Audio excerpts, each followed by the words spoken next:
Pathfinder has a lot of spells. And there's some obvious choices. Fireball, Haste, Thunderbolt, Force Barrage, Mystic Armor, the list goes on. But what about those other spells? The ones that get left behind, forgotten, unused. The spells that make you think, why does this spell even exist? Well, maybe, just maybe, they do have something going on. If not, epic damages! Maybe some fun in their own way. Hey everyone, the voice you're hearing is mine. I am Obscura, and the lovely visage you see before you is my Eldritch buddy Deaton. We're kind of in a shared body situation, but you don't have to worry about that because today we are going to be going through 10 underrated spells for Pathfinder 2nd edition. Now, this list is mostly subjective. These are the spells that I and others think are underrated, and you might not agree. That's fine. Tell me which spells you think are underrated. Hopefully though, if you're new to the system, this list might help you reconsider your spell choice and think a little more outside of the box than your usual suspects. Also, before we get into it, and because you'll hear me say it a lot, when I say a spell is evergreen, I mean that they remain useful no matter what spell rank they're in, with no need for heightening. Now, with that out of the way, let's get into it. First on this list is Befuddle. This little spell comes from Divine Mysteries and is one of those evergreen debuff spells that I really wish got more attention. It only lasts for one round, but on a success, the target becomes clumsy and stupefied. 2 debuffs for the price of 1, and that's on a success. Failure, it's clumsy and stupefied 2, and 3 on a crit fail. Both of these debuffs apply penalties to reflex and will saves respectively, and also AC, so this makes them an easier target for all your allies, whether martial or caster. Additionally, the penalty from clumsy applies to ranged attacks, and stupefied applies to spell DC and spell attack. This is a perfect debuff spell to use against anyone at range, and because it's a status-based penalty, it stacks with things like Off Guard, no incapacitation as well, so it still works great against big bads. Also, it targets will saves as well, so it's even better for those really big boys you're trying to bring down. Even if you just have it on a wand or a staff, this is a great evergreen debuff spell to pull out when you need it.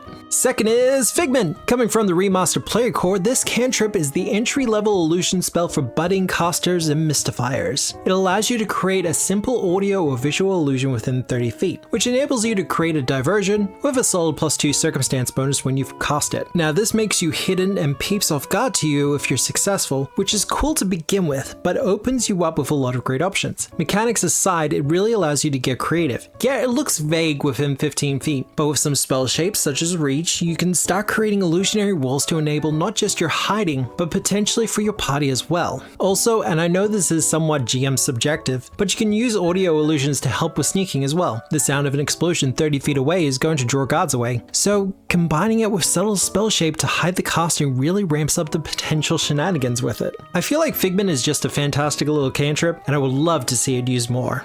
Third, and one of my personal faves, Helpful Steps! So, casting this spell creates a 40-foot tall ladder or spiral staircase within 60 feet. Now, this spell doesn't specify an unoccupied space or even the amount of space it takes up, but it does elevate up to 40 feet at first rank. So, the assumption is a 5-foot square but up to 40 feet. Why is this a great spell? Well, you can cast it beneath you to give yourself some instant elevation. The GM might ask you to grab an edge, but otherwise this gets you out of reach pretty quickly. Conversely, cast it beneath an enemy. This is once again up to GM fiat, but grab an edge works, or a reflex save against the spell casting DC to not be beneath it. That said, the GM is well within their rights to say that it does not appear underneath them and has to be an unoccupied square. You can also dismiss it for one action, so if you're on top and get pursued, you can always get rid of it. Then so long as you got something like Gentle Landing or Blast Back to curb your fall, you're good to go. Otherwise, outside of combat, the usefulness of the spell cannot be understated. With lots of utility and as something of an evergreen spell as well, works great on a scroll for those emergency situations.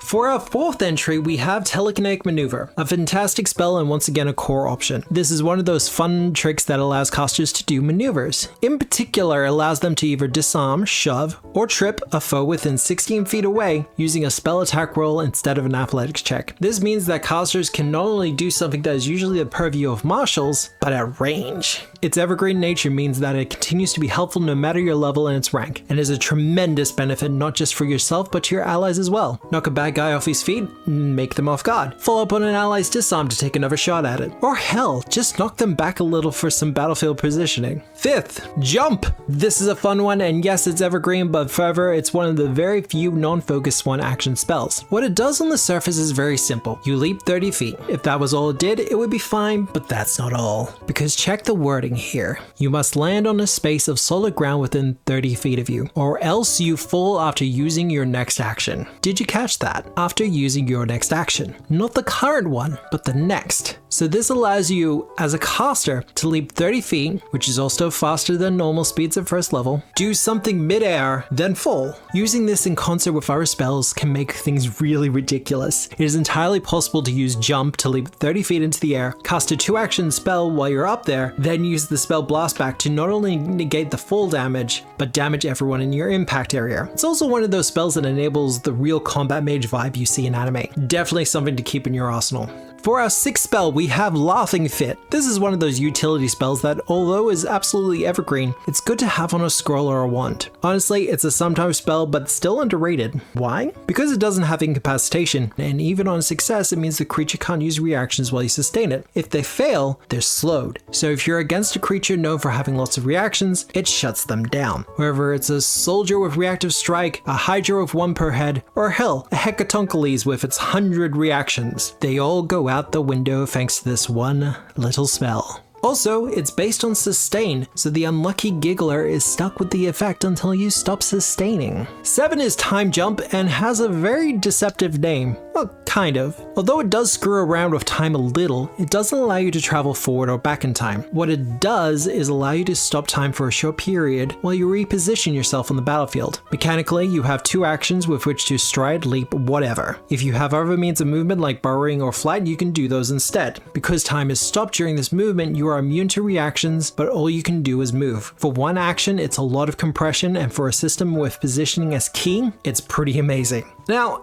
8th, I might get in a little bit of trouble for this because it is pretty widely used, but I think it pays to highlight something specific about it, so let's do it. It's Divine Wrath. This 4th rank spell on the Divine list is part of a long list of AoE spells and does 4d10 spear damage to enemies in the area.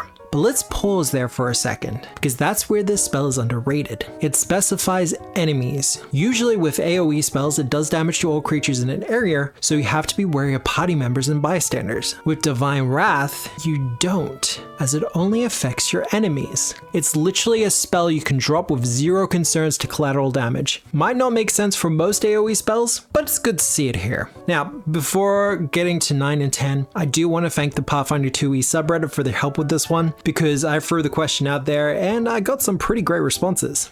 9 is Tangling Creepers. This is one of the highest ranked spells on this list, coming in at rank 6, so will only really be available for people post level 10. To begin with, this is one of those spells with a massive range and a massive burst. 500 foot range and 40 foot burst, meaning it covers a massive area. Bulamdar would be proud. As for what it does, creatures moving through the area take a minus 10 foot penalty to their speeds. This is underrated because it is not difficult terrain, so it bypasses things that negate it. Sorry, druids and rangers. This is also without a save, it just happens. Second, whenever you sustain the spell, you can have the vine lash out against a foe within 15 feet. This is a spell attack roll versus their AC. If you hit them, it pulls them back to the vines and makes them immobilized for 1 round. There is no size limitation on this, and it means you can also grab creatures that are floating above it, so long as they aren't more than 15 feet. No damage, but great for battlefield control.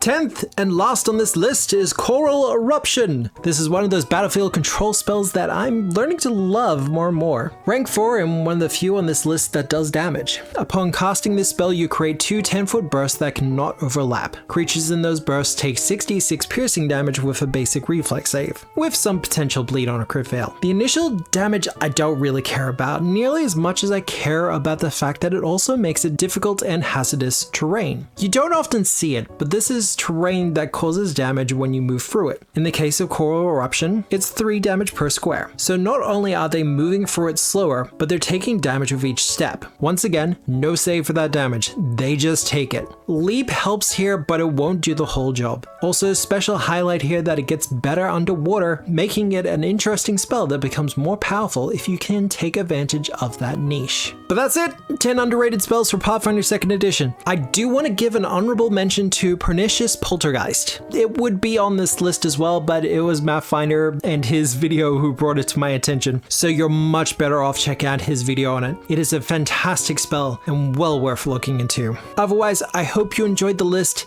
and more to the point, I hope it allowed you to reconsider some spells you might not have for your Pathfinder 2 caster. There's a lot of spells out there, so anything that helps whittle it down, always beneficial. That said, if you are after a couple of spells that will help complement your firearm usage, then might I recommend my book Blackpowder Magic and Plot. In it we have a few spells for damage, some for utility, and some to summon creatures you might not have thought possible, like the Blackpowder Beast and the Son of the Guillotine. Out now on DriveThru RPG and Patreon.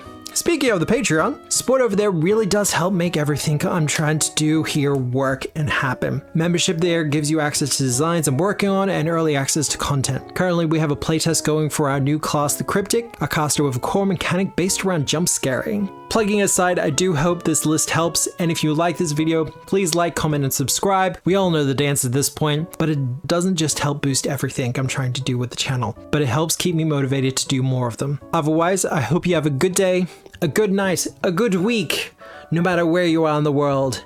And remember, as always, we are the storytellers. Good night, everyone.